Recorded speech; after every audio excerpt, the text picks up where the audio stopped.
Sometimes gardening and having cats does not go without incidents. This morning I woke up to this lovely terracotta pot being toppled over and broken into pieces. It happens. It's part of the process if you have cats at home.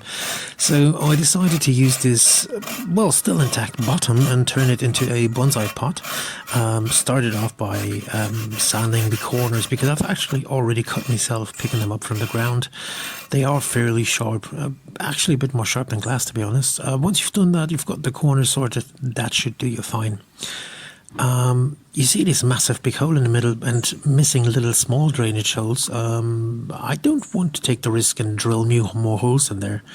So I'm going to use this little bit of, well, actually broken pot pieces that I kept around and put one in the middle to make up for the mash and the other ones around to make up for the missing drainage holes. This should help with draining. I also want to make sure you don't just put normal gardening soil on top of it. So I'm going to use some Japanese akadama, which is actually used for bonsai, but in this case I'm going to use it as a drainage bottom.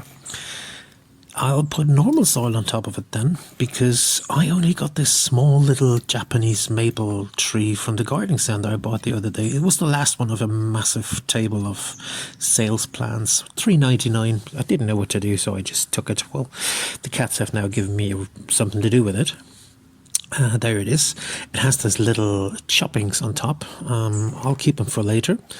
But for now, we're going to place it in there and put some soil on it. Now, I had to do this with 2 hands, so I couldn't film it. But you can probably imagine what it feels like. You see, it's very shallow. So I'm going to have to go top side there with the soil. Yeah, I was going to put a massive stone on there. Well, it didn't look so massive at the beginning. Once I put it on, it was way too big. But I spotted this little stone in the corner there. It's been laying around there for years. And I think it fits well. If I would be able to hold the camera properly, you'd see. There you go. And I also do have those little gravel stones. They came with some weird meditation pack that a friend of mine's gifted me a few years ago. And I've soaked a bit of moss there. The reason I have the moss on is I know once I'm watering this plant, the water will go down on the soil and just run off. And in order to have it soak into it, the stones will help for spillage and the moss will help for, drying it out. Now, these are the little choppings that I said earlier I'm going to keep. I'll be putting them in the middle because they also help, stopping the soil from drying out.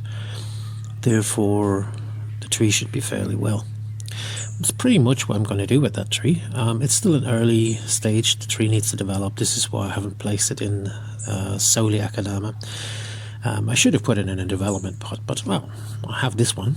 It'll do for this season. The roots weren't too big. The roots were fine. All that's left to do is to water. And I'll show you why I put stones in the corner. If I would now water it like this, you see it runs down.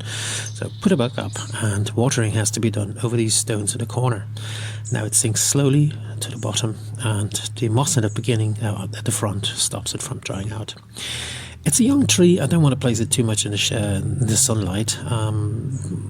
Leaves might start burning, so it'll get a little place in the corner of my development shelf where it stands with all his little brothers and sisters that also start growing and hopefully one day turn into a nice bonsai. There you go. That's it.